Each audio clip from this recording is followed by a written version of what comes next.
为什么乐高发布的每一款超级健跑车总是会成为大家讨论的重点呢？除了他们对原车高度还原出来的模型本身，从包装盒到说明书，再到零件上的贴纸或是印刷件所呈现出来的品牌 logo， 也是我们关注和购买它们的一个重要参考因素。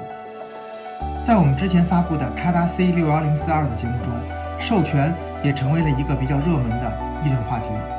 所以才有了我们今天的这期内容。我们想通过星辉最新发布的这套97910帕加尼风神，抛出标题中的话题：你愿意为一辆授权的积木车模多花多少钱吗？大家好，欢迎来到专家号。星辉至少在我的印象中，还都是那些授权的仿真遥控车模。这套97910应该是星辉正式进军积木行业的首发产品。包装盒的尺寸并不大，比乐高的那几款超级健产品的包装小了一大圈。参考它打出的61厘米的模型尺寸，可以断定成品无法收纳进原包装盒中。包装盒给我最大的印象并不是模型图片本身，而是处处体现出来的授权关键字。这应该是国产积木首次推出这种授权的超豪华品牌车模，模型也来自原创的设计，这对于国产积木确实是一个新的突破。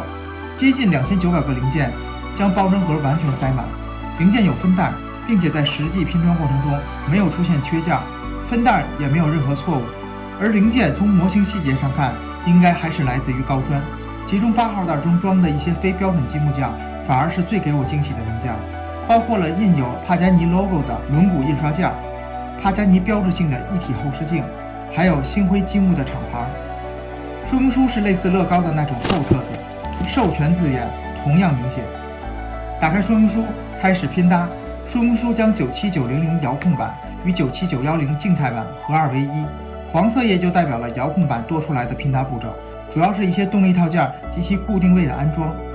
动力版会比静态版多出一个充电电池盒、一个遥控器、一个4伏电机、一个 XL 电机。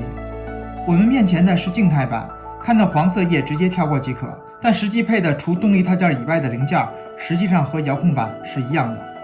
所以我们也可以自行搭配动力套件，各种以 PF 兼容品牌的套件都可以。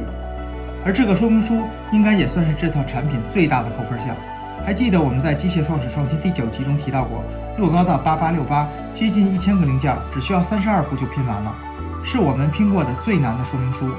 但这个记录已经被星辉的这辆帕加尼所打破了。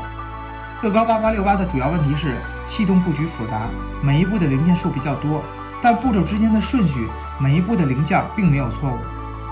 帕加尼这个图纸几乎从第一步开始，每2-3步就会出现一处错误。在这种状态下，拼完这个将近2900个零件的模型，无疑是让人崩溃的。拼装从后悬架开始很正常，但我们发现这个说明书其实更适合云拼搭，就是在计算机中的建模软件中拼搭。各种零件悬浮在空中，每一步都有一些不知所谓的结构和不知所谓的零件位置，需要在2个方向上固定的例子太多了，以至于拼到后期，我们已经改成直接看大图的模型，不去看详细步骤了，因为我们更相信自己大脑所构建出来的空间位置关系，这样反而比完全按照说明书来拼更快。再往后，我们甚至已经可以做到自动帮这份说明书来除错了。需要自行裁剪的黑白软管，则让我想起了10多年前的乐高机械组，所以拼装的时候需要自备剪刀。而在不合理的拼装步骤面前，诸如零件数量标错、零件位置标错、零件穿模这些问题都已经显得不再重要。贴贴纸的步骤位于最后，但有些位置的贴纸在拼装完成之后就很难贴了，贴纸存在大量跨越零件甚至是跨越平面的现象，这也让我曾一度以为前备箱是可以打开的。贴纸中包含大量的透明贴纸，这其实是双刃剑，好处是贴上后绝对不会和零件存在色差，坏处是贴纸很薄且容易收集指纹。最终我们2个经验丰富的玩家前前后后用了超过10个小时，完成了这个不到3000个零件的机械模型的拼搭。除了说明书拼装步骤的各种不合理，还有一个原因是我们需要在拼的过程中不停地讨论每一处的步骤正常合理的拼装方式到底是怎样的。说明书对于一套积木产品来说是何等重要，在我眼里甚至超过了零件的手感，因为这可能直接决定模型能否顺利拼完。成品尺寸正如宣传所说，够大甚至比42083更长且更宽。造型还原上，我个人比较喜欢它的正前和正后方向，将帕加尼独特的设计语言都还原了出来。前后杠几乎全部使用了机械组零件，拼搭技巧也能看出这是出自高手的设计。大量软管的使用有点类似10多年前的乐高机械组车模，小颗粒零件的使用基本上集中在了车灯，所以相对整个车身，它的车灯和一些软管连接点是结构的脆弱，其他方面整个模型都非常结实。前避震和42083一样，几乎是不可用的，只不过这辆帕加尼只用到了2根避震，而后避震则是正常的。不知道遥控板由于安装了动力套件，其避震器的表现是否和我们目前的静态版是一致的。V12 发动机使用了标准气缸零件，而为了遥控板能够在后轴前安装巨大的 XL 电机，整个发动机被放置得非常靠前，最前端已经侵入了驾驶室，伸到了座椅旁边。这让我想起了15年前乐高8653的 V12 发动机的布局。发动机可以直接从前部驾驶室看到，中间区域几乎没有任何隔挡。发动机与后差速器的齿轮比非常大，这导致在推动车辆时的阻力感很强。发动机后没有任何变速箱结构，中间巨大的空间被浪费。而非遥控板中 XL 电机的位置非常空，与电机相连的十字轴就这么赤裸地放着。转向系统是我见过的唯一一套既没有方向盘联动转向，也没有转向旋钮的模型。转向控制就是直接用手搬动前轮。从模型结构上看，齿条上的齿轮出来应该直接进入4伏电机。然而对于静态版没有任何转向控制，我十分不解，这甚至已经有悖于机械组产品的设计初衷了。尾翼是固定的，后舱盖也几乎不可打开，所以这辆帕加尼唯一可动的功能就是欧翼门开启了。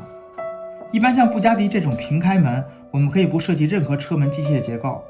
卡达 C61042 我们也能看到一个简易的荷叶机构，而我们再看看乐高8653这种蝴蝶门，则会设计一套连杆机构，甚至是阻尼弹簧来控制车门开闭。但这辆星辉的帕加尼的欧翼门和平开门一样，使用了栓来控制，这又导致车门打开后没有任何支撑点，在重力的作用下可能会逐渐掉下来，这也让整个车门姿态所展现出来的逼格完全丧失。所以我眼中的这辆帕加尼还是像一套披了积木外衣的传统车模，它的功能设计，它的拼搭步骤都显示出和目前主流机械组积木产品格格不入的风格。这套产品的价格大家可以通过各类电商查到，如果需要购买，我们反而推荐静态版，因为这套产品是存在授权溢价的。遥控板多出来的动力套件则也会随产品溢价而成比例的产生额外溢价。我们完全可以通过自行搭配动力套件来实现遥控，相信这可能会比直接购买遥控板会更便宜。而它最大的卖点，授权。你认为积木的授权重要吗？你又愿意花多少钱为这份授权来买单呢？欢迎在评论区与我们一起讨论。这里是专家号，我们下一期再见，拜拜。